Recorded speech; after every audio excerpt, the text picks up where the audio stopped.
Yorùbá ní ẹni tó bá mọ ìsìn jẹ ó yẹ kí ó sì mọ bí wọn yóò ṣe yọ ìpín ojú ẹ̀.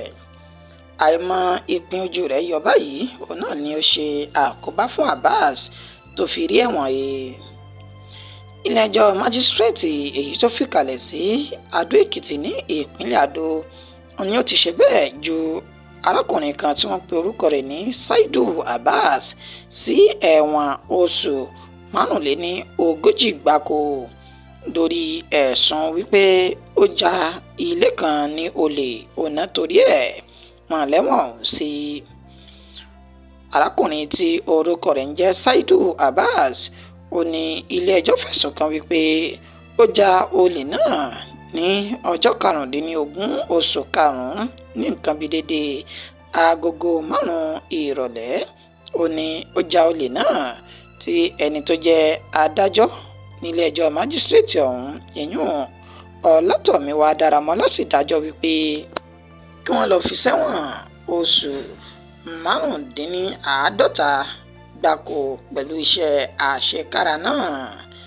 Ẹni tó jẹ́ agbèfọ́ba ìyún Inspector Raymond Osas ó sọ di mímọ̀ wípé ní ọjọ́ karùndínlógún oṣù karùn-ún ní inú ọdún tá a wà yìí ní nǹkan bíi déédéé agogo 5 ìrọ̀lẹ́ ó ní ìṣẹ̀lẹ̀ náà ṣẹlẹ̀ pẹ̀lú bí Saidu Abbas bó ṣe lọ di igunjalè pẹ̀lú nílé arábìnrin èyí tí wọ́n pe orúkọ rẹ̀ ní Adémúrelé Bámidélé tó ń gbé ní agbègbè Gospel Church Agric Ọlọ́pẹ ní Adó-Èkìtì.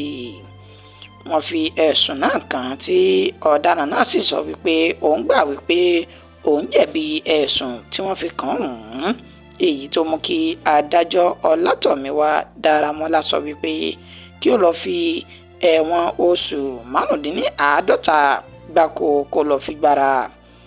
Saidu nìkan kọ́ ni ọwọ́ tẹ̀ nígbà tí àwọn agbófinró fi páńpẹ́ òfin mú àwọn 4 ni wọ́n pe àwọn adigunjalè náà, ṣùgbọ́n tán ni àwọn 3 tó kù ni wọ́n júbà ehoro tó sì jẹ́ pé Saidu Abbas nìkan ni ọwọ́ bà nínú tí wọ́n jí gbé nílé arábìnrin Adémúrelé Bámidélé ọ̀hún. Ó ní fáànù Oxfam kan, jẹnẹrétọ̀ ẹ̀yún ẹ̀rọ amúnáwá, ẹ̀rọ amóúnjẹgbóná microwave, áyọ̀nù ìlọṣọ àti oríṣiríṣi nǹkan iná mọ̀nàmọ́ná míì tí wọ́n sì ní ó jí gbé tọ́wọ́ fi bà á. Adájọ́ Ọlátọ̀míwá Dáramọ́lá ní lórí ẹ̀sùn tí àwọn fi kàn yìí ìdájọ́ àwọn náà ni wípé yóò lọ́ọ́ fi ẹ̀wọ̀n ọdún 5 oṣù 45 gbára pẹ̀lú iṣẹ́ àṣekára náà. Bí babaláwo bá ti ń sunkún orí fífọ́ báyìí ẹ gbọ́ kí ni kí aláìsàn gámọ́sà lóògùn. Àwọn agbófinró ikọ̀ JSF ìyún Joint Security Force ó ní wọ́n ti fi páńpẹ́ òfin mú ẹni tó jẹ́ babaláwo fún àwọn ikọ̀ tí ń pè fún ìdásílẹ̀ Biafra ìyún ní ìpínlẹ̀ Anambra. Àwọn agbófinró ikọ̀ JSF ọ̀hún ó ní wọ́n fi páńpẹ́ òfin mú ẹni tó jẹ́ babaláwo tí ń ṣe oògùn ìlàyà fún àwọn ikọ̀ tí wọ́n pè fún ìdásílẹ̀ Biafra ìyún Indigenous People of Biafra àti Eastern Security Network ESN ní ìpínlẹ̀ Anambra. Wọ́n ní ọwọ́ tẹ babaláwo yìí àti àwọn míì tí wọ́n jọ ń gbèrò láti ṣe ìkọlù sínú ìlú láti pa àwọn tó jẹ́ agbófinró àti àwọn aláìṣẹ̀ tí wọ́n ń gbé inú ìlú náà. Pẹ̀lú bí àwọn èèyàn ṣe ta àwọn lólobó, wọn ló mú kí àwọn tètè pa kìtì mọ́lẹ̀ láti lọ́ọ́ ṣe ìkọlù sí àwọn ènìyàn yìí ṣáájú kí ìkọlù tí wọ́n tó wáyé. Wọ́n ní ní agbègbè Ufuma ìjọba ìbílẹ̀ Orumba ó ní ọwọ́ ti bá ẹni tó jẹ́ babaláwo náà àti àwọn ọmọ ikọ̀ IPOB àti ESN náà tí wọ́n sì ní wọ́n wà ní àkólò àwọn ọlọ́pàá báyìí. Ẹni tó jẹ́ alukoro iléeṣẹ́ ọlọ́pàá ìpínlẹ̀ Anambra Inspector Nkega Tochukwu ó sọ di mímọ̀ wípé ọwọ́ bà arákùnrin èyí tí wọ́n pe orúkọ rẹ̀ ní Madu Abuchi Nwankwo tí ọ̀pọ̀ sì túmọ̀ sí Omekpor ní ìpínlẹ̀ Anambra náà. Ó ní láàrin àwọn mẹ́rin ọ̀hún ó ní ó jẹ́ ògbóǹtarìgì babaláwo èyí tí ń ṣe oògùn làyà fún àwọn ikọ̀ IPOB àti ESN náà. Ó ní báyìí tí ọwọ́ ti bà wọ́n ń bẹ ní akóló àwọn báyìí tí wọ́n sì ran àwọn lọ́wọ́ láti ṣe ìwádìí àwọn tó kù níbi tí wọ́n fi ara pamọ́ sí láti wá wọn jáde.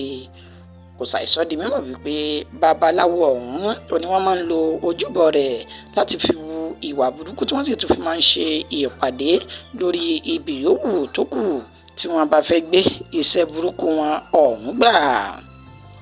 Nkega ó sọ di mímọ̀ pé àwọn ò sùn bẹ́ẹ̀ ni àwọn kò wo láti máa tẹ̀síwájú nínú ìwádìí àwọn lórí àwọn agbésùmọ̀mí tí wọ́n ń pè fún ìdásílẹ̀ orílẹ̀-èdè Biafra náà tí àwọn yóò sì máa fi páńpẹ́ òfin mú wọn lẹ́yẹ òsọ́kà. Ẹ wò ó, bí awọ ọkọ̀ bá kájú lù lílu ní òlu yóò sì fàya ni. Ẹgbẹ́ Labour Party àti ẹni tó jẹ́ olùdíje sí ipò ààrẹ nínú ọdún 2022 sí 2023 tá a lò tán yìí nínú ẹgbẹ́ òṣèlú PDP àwọn ni wọ́n sọ òkò ọ̀rọ̀ náà sí ààrẹ orílẹ̀-èdè yìí ìyún ààrẹ Bọ́lá Ahmed Tinubu.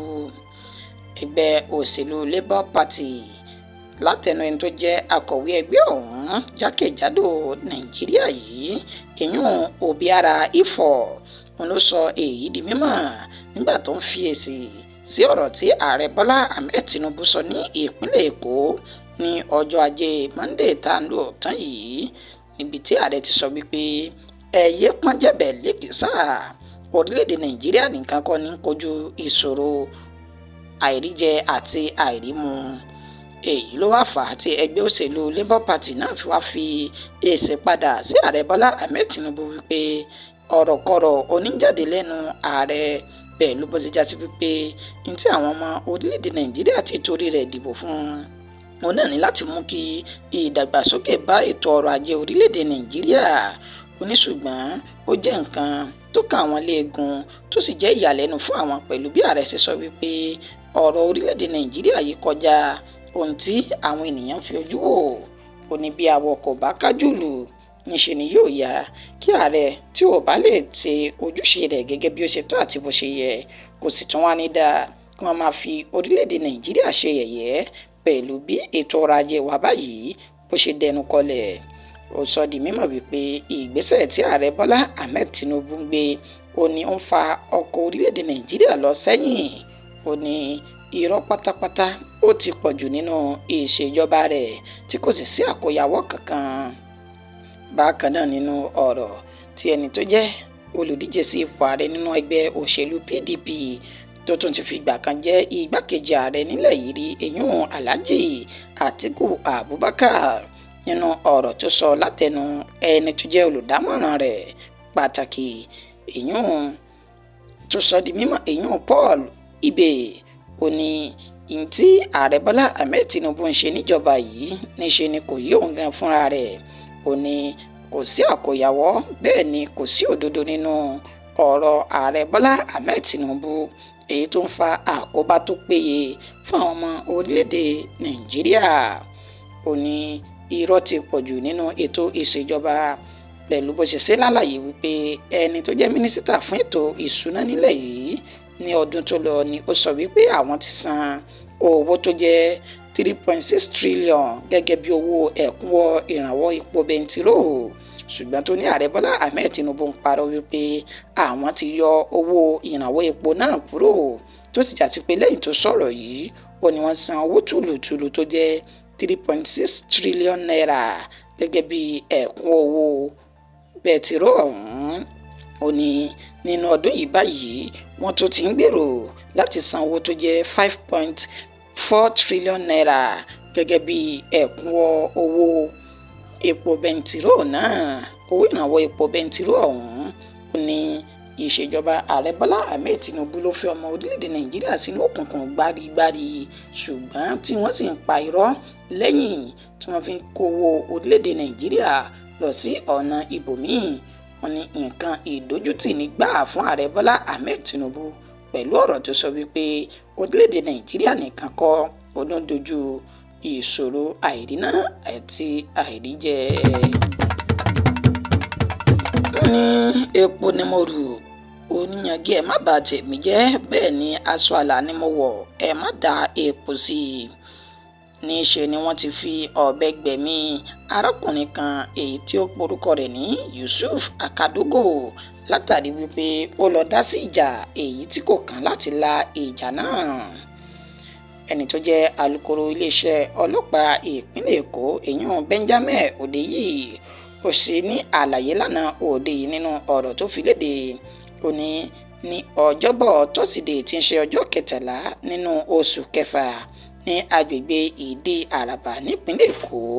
Ó ní ìṣẹ̀lẹ̀ náà ni ó ti ṣẹlẹ̀ pẹ̀lú bó ṣe já sí wípé arákùnrin tí wọ́n pe orúkọ rẹ̀ ní Yusuf Akadogo yìí ó ní ó jẹ́ ẹ̀ṣọ́ aláàbò ilé kan tí àwọn ọlọ́kadà bíi 2-3 kan sì ń jà ní agbègbè ibi tó wà ọ̀hún. Wọ́n ní ó dìde láti lọ la ìjà náà wípé kó pẹ̀tù sí àwọ̀ ìjà tí wọ́n ń jà náà.